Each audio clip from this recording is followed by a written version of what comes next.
Hi friends, नमस्ते। ज्ञान झलकनी अंदर हूँ शुक्ला माधवी फरीથી આપ બધાનું સ્વાગત કરું છું। પહેલા તો સૌ બધા મિત્રો કે જે શિક્ષકત્વ સાથે જોડાયેલા છે એવા મારા તમામ જ્ઞાન ઝલક પરિવાર કે જે શિક્ષકોની સાથે જોડાયેલી હર હંમેશ ચેનલ છે તેમને મારા વતી ગુરુ પૂર્ણિમાના દિવસે ખૂબ ખૂબ શુભેચ્છાઓ। આજે ગુરુ પૂર્ણિમા છે એટલે જ ગુરુઓને ધ્યાનમાં રાખીને આ વિડીયો છે બનાવેલો છે। બે નવી અપડેટ્સ આપવાની છે।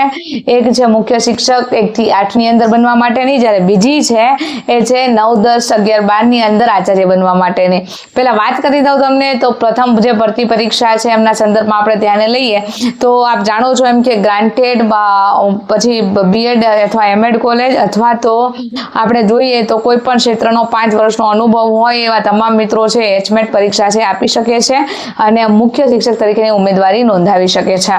હવે આ ભરતી પરીક્ષા માટે મિત્રો બે રીતની માળખું બનાવવામાં આવેલું છે। માળખાની સંદર્ભમાં વાત કરું તો તમારે યાદ રાખવાનું છે કે માળખાની અંદર એક સીધી ભરતી છે, એક પ્રમોશન બેઝ ભરતી છે। હવે અહીંયા તમને જે 396 વેકેન્સી આવવાની છે આચાર્ય માટેની 1 થી 8 ની અંદર એ સ્પર્ધાત્મક પરીક્ષા લેવાશે અને સ્પર્ધાત્મક પરીક્ષાના આધારે એની નિમણૂક છે આપવાની છે। એટલે પહેલી ભરતી પ્રક્રિયા વિશે તમે જાણી ગયા છો કે 5 વર્ષનો તમારી પાસે એક્સપિરિયન્સ છે, પછી પ્રાઇવેટ સ્કૂલનું હોય, ગ્રાન્ટેડ શાળા જે વિદ્યા સહાયક છે એના તમે 5 વર્ષ પૂરા કરી લીધા છે કે પછી કોઈ અન્ય ક્ષેત્રની અંદર તમે 5 વર્ષ ભણાવવાના ક્ષેત્રની અંદર જ, અન્ય ક્ષેત્ર એટલે કોઈ બીજું ક્ષેત્ર નહીં ચાલે પણ એની અંદર જો તમે કામગીરી કરેલી છે તો જી હા બિલકુલ તમે છે અહીંયા પાત્રતા ધરાવો છો। હવે બીજી ભરતીની વાત કરું તો શિક્ષકોની ભરતી પણ ટૂંક સમયની અંદર આવવાની છે। એપ્રોક્સિમેટલી વાત કરું તો 3000 જેટલી વેકેન્સીઓ 1 થી 8 ધોરણની અંદર છે એ આવવાની શક્યતાઓ પૂર્ણપણે છે।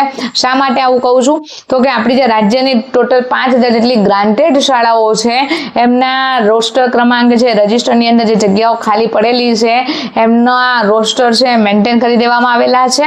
એટલે આ ભરતી પ્રક્રિયા છે એ પણ ટૂંક સમયની અંદર આવશે। હવે એ બાબત ઈચ્છનીય છે કે જોવી પડે એમ છે કે હાલ ટેટ પરીક્ષા નવી લેવાય છે ને પછી જોબ ડિક્લેરેશન થાય છે કે પહેલા ભરતી આવી જાય છે પછી ટેટ પરીક્ષા આવે છે, કારણ કે એ બંને વચ્ચે હાલ કોઈ સ્પષ્ટતા છે એ મારી પાસે નથી।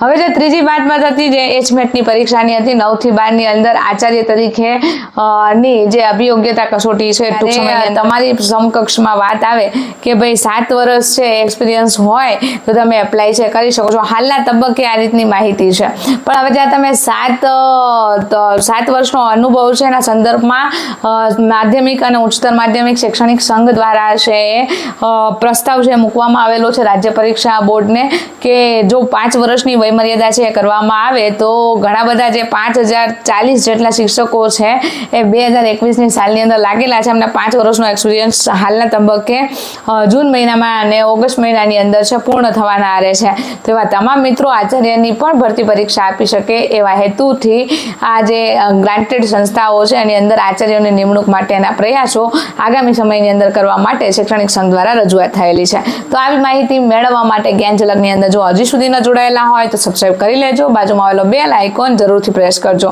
આપ સૌનો ખૂબ ખૂબ આભાર, ધન્યવાદ। ફરીથી આપ બધાને ગુરુ પૂર્ણિમાના દિવસે તમામ ગુરુજનોને કોટી કોટી વંદન।